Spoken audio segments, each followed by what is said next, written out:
Welcome back to The Explainer. I am so absolutely thrilled to have you here today because we're tackling a truly fascinating psychological puzzle. You know the scenario. You've got a kid who is just literally terrified of something. Maybe it's a dog, a harmless little bug, or even just getting in the water. But here's the catch.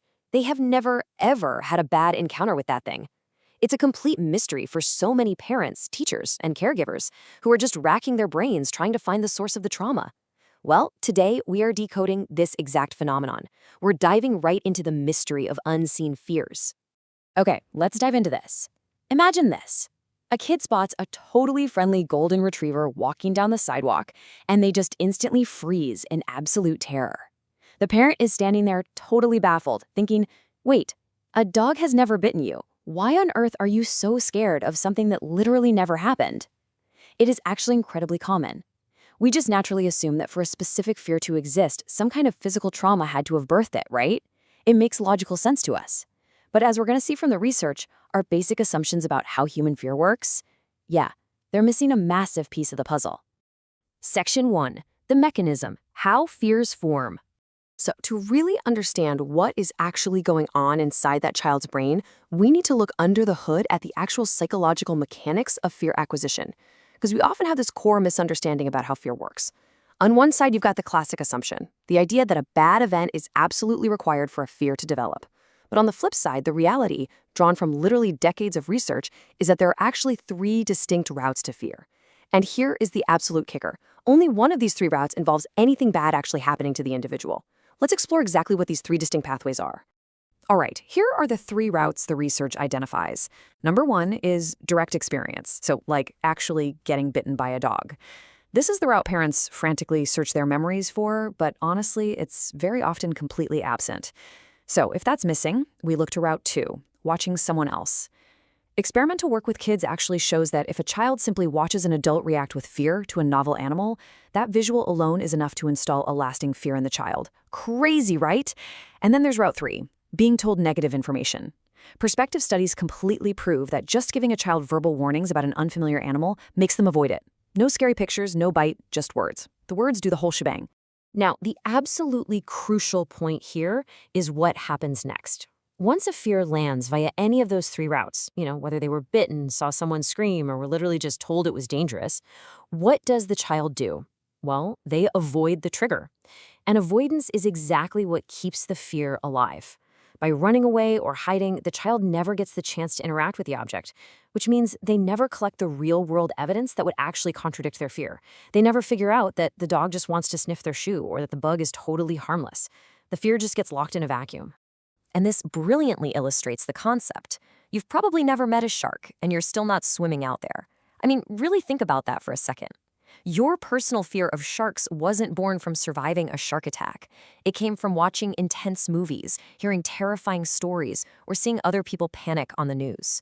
Your brain is literally utilizing routes 2 and 3, and it is working exactly as designed to keep you safe from a perceived threat. Honestly, this should be super reassuring for caregivers. It means the fearful child's brain isn't broken at all. It's actually functioning perfectly by learning from its environment. Section 2, reversing the fear. Okay, so now that we know exactly how the fear gets in there, how do we get it out?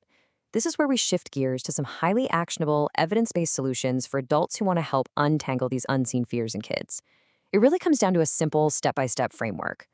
Step 1, find the root. Gently ask what they've seen or been told. You'll so often discover it was some wild story from a cousin, a spooky cartoon, or maybe an overheard adult conversation. Once you know the source, you move to step 2, reverse it, using those exact same routes. Because children learn safety the exact same way they learn danger. So feed them positive verbal information and let them watch a calm person happily interact with the feared object. Model that safety for them to watch. And finally, step 3, let them approach it themselves. Direct positive experience is basically the superglue that makes the correction stick and completely overrides that old, scary information. Section 3, the accidental parent trap. Now, there is a bit of a twist in this story. Have you ever caught yourself saying this? Careful, don't touch that, it might bite. It turns out a highly common mistake made by incredibly well-meaning adults in everyday situations is often the very thing causing these fears in the first place. This is our everyday, totally well-intentioned running commentary in action. And remember route 3, being told negative information? Yep, this is exactly it. This is Route 3 happening in real time. A protective adult desperately trying to keep a kid safe from a minor scrape or nip accidentally installs a full-blown fear in a child who has had zero bad experiences. Our casual words are doing all the heavy lifting of trauma without any actual trauma taking place.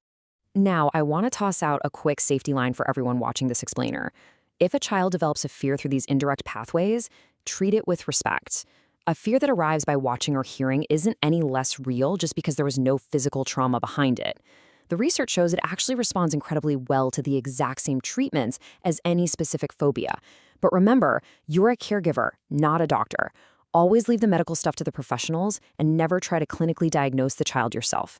Your role is simply to support them and gently guide them toward those positive experiences we talked about. Which brings us to our final and maybe most important thought for today. What is your running commentary telling the children around you? The next time you walk through a park, visit a zoo, or just encounter something totally new with a child, take a quick pause. Listen to your own words. Are you teaching safety and curiosity, or are you accidentally programming fear through Route 3? It's a fascinating dynamic to be aware of, and understanding it gives us this incredible power to help the next generation navigate the world with a whole lot less unnecessary anxiety. Thank you so much for joining me for this explainer. Keep learning, keep questioning, and I challenge you, being mindful of the unseen fears you might be shaping today.